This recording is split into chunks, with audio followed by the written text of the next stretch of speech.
Hello guys, तो कैसे हैं आप सब लोग। तो गाइस जैसे कि अपन ने कैश फ्लो एनालिसिस स्टार्ट किया था, तो जिसके अंदर अपन ने मीनिंग पढ़ा था कैश फ्लो स्टेटमेंट का, क्लासिफिकेशन पढ़ लिया था, फॉर्मेट पढ़ लिया था कैश फ्लो स्टेटमेंट का, और तीनों एक्टिविटीज के अपन ने इलस्ट्रेशंस भी कर लिए हैं। अब गाइस बात करने वाले हैं आज अपन इस लेक्चर के अंदर format of cash flow statement in direct method. जो ऑपरेटिंग एक्टिविटीज होती है उसको अपन ने एक डायरेक्ट मेथड से समझा है और एक अपन समझेंगे इनडायरेक्ट मेथड से। ठीक है, अब इनडायरेक्ट मेथड कब प्रिपेयर होगा, जैसे कि अपन को डायरेक्ट मेथड से रिलेटेड कोई इंफॉर्मेशन नहीं, जैसे कैश सेल नहीं है, कैश परचेज नहीं है, एक्सपेंसेस बारे के एक्सपेंसेस जो है उनके बारे में कोई इंफॉर्मेशन नहीं है, तो जो कैश फ्लो स्टेटमेंट है वो इनडायरेक्ट मेथड से बनेगा। यानी कि इसमें ऑपरेटिंग एक्टिविटीज डायरेक्ट और इनडायरेक्ट से प्रिपेयर होती है, इन्वेस्टिंग और फाइनेंसिंग सेम रहती है। तो गाइस इसमें जो ऑपरेटिंग एक्टिविटीज है उसको इनडायरेक्ट मेथड से अपन समझते हैं। तो पहले उसके फॉर्मेट के बारे में समझ लेते हैं, उसका फॉर्मेट किस तरीके से प्रिपेयर होता है। तो गाइस जैसे कि लिखा हुआ cash flow from operating activities, सबसे पहले लिखा हुआ नेट प्रॉफिट आफ्टर टैक्स। तो इसमें अपन नेट प्रॉफिट लेते हैं after tax. Net profit after tax जैसे मान के चलते हैं कोई भी 2 ईयर के अपने को बैलेंस दे रखे होंगे, 2009 का बैलेंस दे रखा होगा और 2010 का बैलेंस दे रखा होगा P&L का।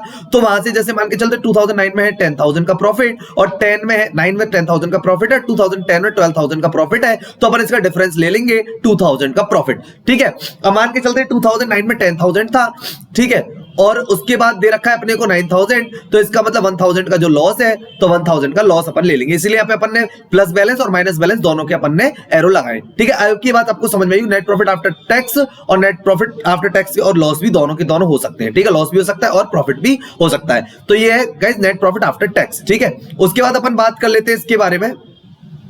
फिर अपने को दे रखा है यहाँ पे कि एडजस्टमेंट करेंगे। अब मोस्टली अगर अपन एडजस्टमेंट की बात करें तो 2 एडजस्टमेंट होते हैं। एक तो होता है नॉन कैश आइटम्स का, ठीक है, एक तो होता है नॉन कैश आइटम्स का, और एक होता है नॉन ऑपरेटिंग आइटम्स का। ठीक है, अब नॉन कैश आइटम्स को है वो सारे के सारे ऐड होते हैं। नॉन कैश आइटम जितने भी होंगे सारे के सारे ऐड होंगे। नॉन ऑपरेटिंग जो आइटम्स है उसमें 2 होती है, एक तो होती है नॉन ऑपरेटिंग इनकम और एक होता है नॉन ऑपरेटिंग लॉस। तो इनकम्स जो है वो हम सारी की सारी माइनस करेंगे और जो लॉस है वो सारे के सारे ऐड करेंगे, क्योंकि P&L में होगा क्या कि नॉन ऑपरेटिंग जो इनकम थी वो P&L में ऐड कर रखी थी। तो P&L में क्यों ऐड करी, जब वो बिजनेस की होती नहीं तो उसको अपन लेस कराते, और नॉन ऑपरेटिंग एक्सपेंसेस बिजनेस से लेस कर रखेंगे, P&L से लेस कर रखे होंगे, जबकि वो बिजनेस की होती नहीं तो उनको वापस से ऐड करेंगे। मतलब अपन को रिवर्स करना है, जो एक्सपेंसेस उन्होंने लेस कर दी तो उनको ऐड कर देंगे, और जो इनकम उन्होंने ऐड कर दी थी उसको अपन लेस कर देंगे, क्योंकि वो बिजनेस की नहीं है इसलिए नॉन ऑपरेटिंग। और नॉन कैश आइटम्स सारे के सारे ऐड होंगे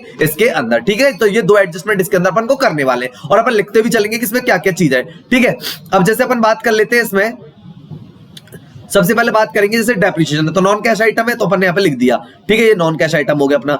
डेप्रिसिएशन इसलिए ऐड कर दिया। Loss on sale of fixed asset investment है, ये हमारा नॉन ऑपरेटिंग लॉस है इसलिए इसको ऐड कर दिया। तो यहाँ पे जो टिक नॉर्मल लग रहे हैं सारे सारे ऐड करने। ट्रांसफर टू रिजर्व क्यों ऐड किया है, वो इसलिए ऐड किया है क्योंकि ट्रांसफर टू रिजर्व का मतलब जैसे समझने की कोशिश करते हैं, जैसे 2009 का बैलेंस दे रखा है रिजर्व का और एक 2010 का balance. Suppose that general reserve का बैलेंस दे रखा था, जनरल रिजर्व दे रखा था पहले 10,000, उसके बाद दे रखा है वो 12,000। इसका मतलब यहाँ पे 2,000 इंक्रीज हुआ है, इसका मतलब ये पैसा कहां से आया है जर्नल रिजर्व में, तो वो आएगा इस P&L से। तो P&L का एडजस्टमेंट भी इधर होता है, तो ट्रांसफर टू जो रिजर्व होता है उसको अपन ऐड करेंगे। सपोज दैट पहले 10,000 दे रखा था फिर 9,000 हो जाता, तो इसका अपन कुछ भी नहीं करते, क्योंकि इंक्रीज अगर हो रहा है तो इसका मतलब वो पैसा कहां से आया। डिक्रीज तो अपन पैसा यूटिलाइज कर सकते हैं रिजर्व का, तो इसलिए अपन उसको नहीं लेंगे, लेकिन अगर इंक्रीज हुआ है तो ट्रांसफर टू रिजर्व हुआ है तो अपन उसको ऐड करेंगे। आई होप की बात आपको अच्छे से समझ में आ गई होगी।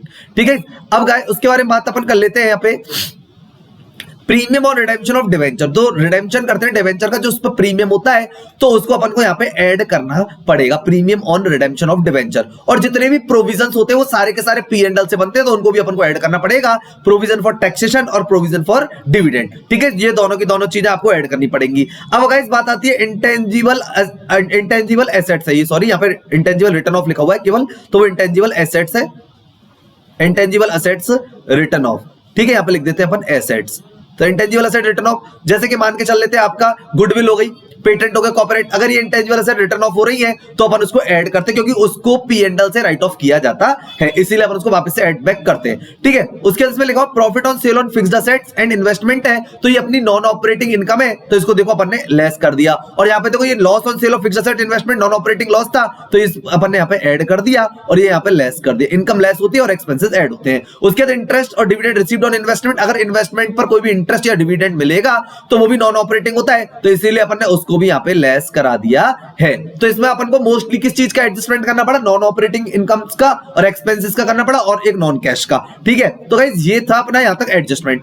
उसके बाद अपन यहाँ पे लिखते हैं cash flow from operating activities before working capital adjustment, यानी कि यहाँ पे वर्किंग कैपिटल के एडजस्टमेंट से पहले की सारी कहानी है, या तो ये प्लस में आएगी या माइनस में आएगी। यहां से अपन पूरा का पूरा इसमें एड लेस करते हुए यहां तक आएंगे और उसके बाद या तो ये प्लस में आंसर आएगा या ये माइनस में आएगा। ठीक है, अब ये तो यहां तक हो गया कि cash flow from operating activities before working capital adjustment. उसके बाद अपन करते क्या है कि वर्किंग कैपिटल का एडजस्टमेंट करते हैं। अगर जब वर्किंग कैपिटल का एडजस्टमेंट करते हैं तो अपने को पता है कि वर्किंग कैपिटल में क्या क्या आता है, एक तो करंट असेट्स आती है, एक करंट लायबिलिटी आती है। अब इसको थोड़ा समझने की कोशिश करना क्या होता है। अगर करंट असेट्स अगर इंक्रीज हो रही होगी, यानी कि इंक्रीज यानी प्लस है, तो अपन को करना क्या है, उसको माइनस करना है। और अगर करंट असेट्स हमारी डिक्रीज हो रही है, ठीक है, तो अपन उसको क्या करेंगे, प्लस करेंगे। ठीक है, यानी कि अपन की करंट असेट यहां पे लिखा हुआ है इंक्रीज इन करंट असेट, अगर करंट असेट इंक्रीज हो रही है तो अपन को लेस करनी है, और अगर करंट असेट्स हमारी डिक्रीज हो रही है तो अपने को ये ऐड करनी है, एडजस्टमेंट करना है कैश फ्लो स्टेटमेंट के अंदर इनडायरेक्ट मेथड में। और उसके बाद करंट लायबिलिटी का अपने को सीधे सीधे चलना है। करंट लायबिलिटी अगर प्लस है तो प्लस करेंगे, माइनस है तो माइनस करेंगे। अब इसको जरा समझने की कोशिश करते हैं प्लस माइनस का क्या सीन है।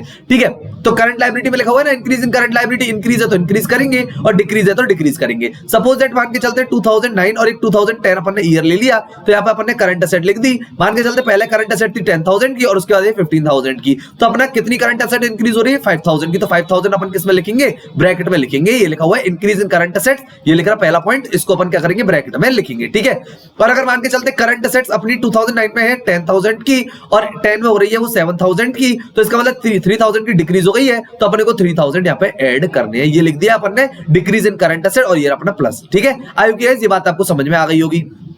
अब बात कर लेते हैं करंट लायबिलिटी के बारे में।